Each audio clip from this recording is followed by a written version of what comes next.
നിങ്ങളുടെ ഫിറ്റ്നസ് ആവശ്യങ്ങൾ നിറവേറ്റാനായി ചേലക്കരയിൽ ഇതാദ്യമായി ഇന്റർനാഷണൽ ക്വാളിറ്റിയിൽ ഒരു AC ഫിറ്റ്നസ് സെന്റർ.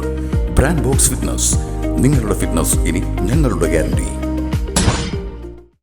വർഷങ്ങളോളമായി വേനലിൽ ദാഹിച്ചു വലഞ്ഞെത്തുന്നവർക്ക് സംഭാരം നൽകി ആശ്വാസ കുളിർ പകരുകയാണ് ചേലക്കര കുറുമല ഊരത്ത് വീട്ടുകാർ.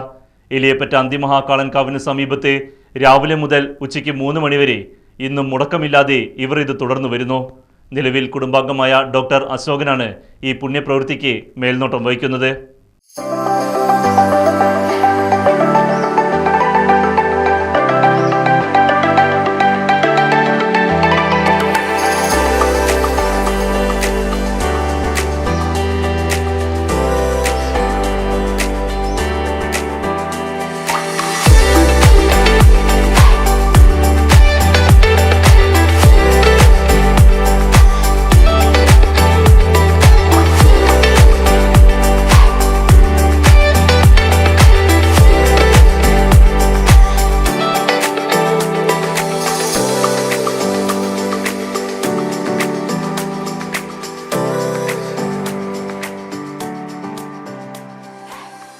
ചേലക്കര സെൻറ്ററിൽ എലിയപ്പറ്റ അന്തിമഹാകാളൻകാവ് ക്ഷേത്രത്തിനോട് ചേർന്ന് കിടക്കുന്ന തണ്ണീർപ്പന്തലിൽ എല്ലാ വേനൽക്കാലത്തും മോര് വെള്ളം കൊടുക്കുന്ന ഒരു ചടങ്ങുണ്ട്.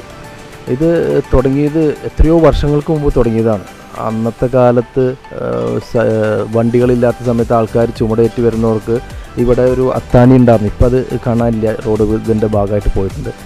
ഈ അത്താണിയിൽ ചുമട് വെച്ച് ആൾക്കാർക്ക് മോരും പാരുക അല്ലെങ്കിൽ ശർക്കര വെള്ളം കൊടുത്തിരുന്ന ഒരു സംസ്കാരം, സാധാരണക്കാർക്കും എല്ലാവർക്കും ദാഹിച്ചു വരുന്നവർക്ക് വെള്ളം കൊടുക്കുക എന്നുള്ളൊരു സംസ്കാരം എത്രയോ നൂറ്റാണ്ടുകളായിട്ട് ഇവർ ചെയ്തു വരികയാണ്. ഇത് ചെയ്യുന്നത് ഒരു കുറുമലുള്ള ഊരത്ത് കുടുംബക്കാരായിട്ടാണ്. അവരുടെ പൂർവികന്മാരായിട്ട് ഇതിന് വേണ്ടിയിട്ട് തന്നെ കുറേ നെൽപ്പാടങ്ങൾ ഇതിൻ്റെ ആവശ്യത്തിലേക്കായിട്ട് മാറ്റിവെച്ച് അതിൽ നിന്ന് കിട്ടുന്ന വരുമാനം കൊണ്ടാണ് ഇവിടെ എല്ലാ കൊല്ലം നടത്തി വരുന്നത്.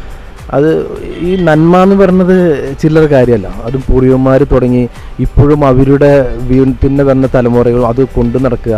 അതുകൊണ്ട് എത്രയോ ആൾക്കാർ ദാഹിച്ചു വരുന്നവർക്ക് ഈ മോര് കൊടുക്കുക എന്ന് പറഞ്ഞാൽ വലിയൊരു കർമ്മമാണ്.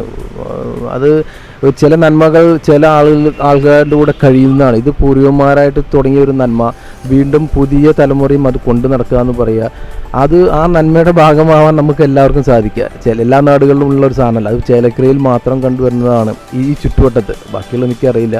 എന്നാലും ഒരു നന്മയാണ് ഇത്. കുറേ ആൾക്കാർ ഇവിടെ ദാഹിച്ചു വരുന്ന എല്ലാവർക്കും വെള്ളം കൊടുക്കുന്നത് വലിയൊരു പ്രവൃത്തിയാണ്. ഇത് ചില്ലറ ഒരു കാര്യമല്ല. അത് ഇത്രയും വലിയൊരു നന്മ ഇവരിൽ തുടർന്ന് വരിക. അത് ചേലക്കര ടൗണിൽ അതിന് ഒരു 2 ആൾക്കാരെ വെച്ച് അവർ ചെയ്യാന്ന് പറഞ്ഞാൽ ചെറിയൊരു കാര്യമായിട്ട് തോന്നുന്നില്ല. എന്തായാലും ഇങ്ങനൊരു സൽക്രമം ചെയ്യാൻ അവർക്ക് ഇനിയും തുടർന്നും ചെയ്യാൻ അവർക്ക് സാധിക്കട്ടെ.